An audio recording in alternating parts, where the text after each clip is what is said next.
हार्दिक शुभकामना।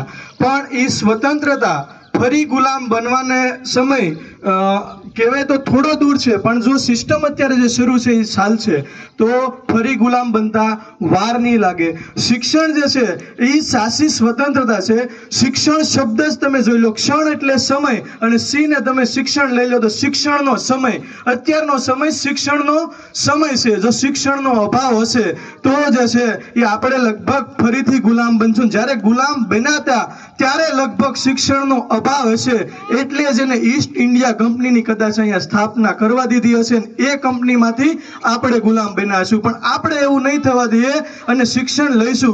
અત્યારના વાલીઓ शिक्षण એટલે એટલું સમજે કે મારા વિદ્યાર્થીને 90% આવવા જોઈએ, 95% આવવા જોઈએ, પણ શિક્ષણ જે છે એ સાચી શિક્ષણ સાથે બધી એક્ટિવિટી, બધી પ્રવૃત્તિઓ તમે અહીંયા જોશો કે જેટલું ડેકોરેશન છે અહીંયા જે વિદ્યાર્થીઓએ રજૂ કર્યું છે એ બધી આવડત પણ જે છે શિક્ષણની સાથે હોય છે। અત્યારના વાલીઓમાં જે એ નથી કે શિક્ષણ ખાલી ભણવાનું શીખવાની સાથે બધી આવડતો શીખે એ પણ જે છે એક મહત્વનો ભાગ છે।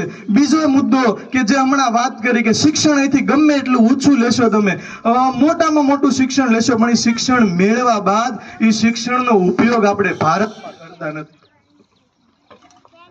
એ શિક્ષણ જે છે એનો ઉપયોગ વિદેશના લોકો કરે છે। આપણને લોભામણી જાહેરાતો આપશે કે અમે તમને એટલાનું પેકેજ આપશું, એટલો પગાર આપશું અને ડોલરમાં કમાણી કરવાની લાલચમાં આજનો વિદ્યાર્થી જે છે એ વિદેશમાં જાય છે। તમને કદાચ ખ્યાલ નહીં હોય પણ સારામાં સારા દુનિયાના ડોક્ટરો જે છે એ ભણ્યા છે ભારતમાં અને જે વિદેશોમાં વખણાય છે એ બધા ભારતીય ડોક્ટરો છે। ગૂગલની અંદર જે છે એ કામ કરવા વાળા લગભગ જે છે 30% સ્ટાફ જે છે એ ભારતીય છે અને બીજા ઘણા એવા ક્ષેત્રો છે કે સારામાં સારું શિક્ષણ અહીંયા લીધું હોય। વિજ્ઞાનના ક્ષેત્રે નાસાની અંદર જે છે વૈજ્ઞાનિકો ભારતીય છે, બધા ભારતીયો છે, પણ એ શિક્ષણ લીધા પછી અને એ જ કાર્ય જે વિદેશમાં જઈને કરે છે એ દેશમાં રહીને પોતાના દેશ માટે કરવું ગમતું નથી। એટલે જ કદાચ મેં પહેલા કીધું એમ કે કદાચ આપણો ભારત જે છે ને ફરીવાર ગુલામ ક્યારેક બની શકશે, કેમ કે આવી જાહેરાતો આપશે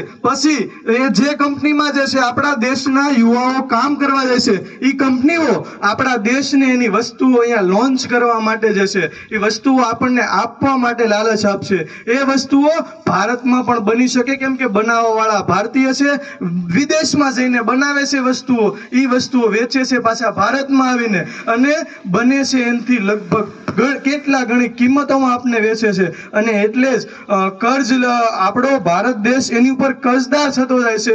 બધી વસ્તુઓ આપણે એની વાપરવીએ છીએ અને આપણું જે નાણું, આપણે જે પૈસા જે છે એ આપણી ગવર્મેન્ટને આપવાને બદલે, આપણા દેશને આપવાને બદલે વિદેશને આપતા જાય છે। આને જે છે એ ઇકોનોમિક વોર કહેવાય। આપણા દેશને ખોખલો અને કર્જદાર બનાવતા જાય છે, ભવિષ્યની અંદર એનાથી આપણને ગુલામ બનાવશે।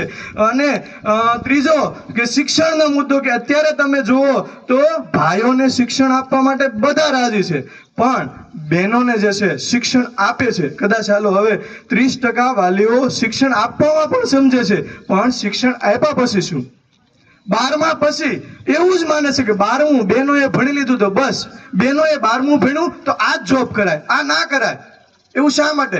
કેમ કે બહેનોને પણ જે છે હવે આપણો દેશ જે છે બધા કામમાં બહેનો ભાગ લઈ શકે, બધું કામ કરી શકે તો શું કામ નહીં? એક જ શિક્ષણ શું કામ? બહેનો જે છે 12મા પછી જે છે અભ્યાસ કરવાવાળા બહુ જે છે ઓછા હોય છે।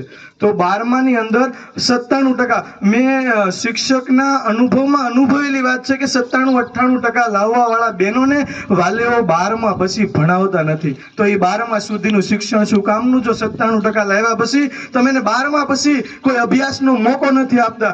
તમે જે છે અહીંયા અમારી શાળામાં 16 શિક્ષકોનો સ્ટાફ છે, 8 બહેનો છે ને 8 ભાઈઓ છે।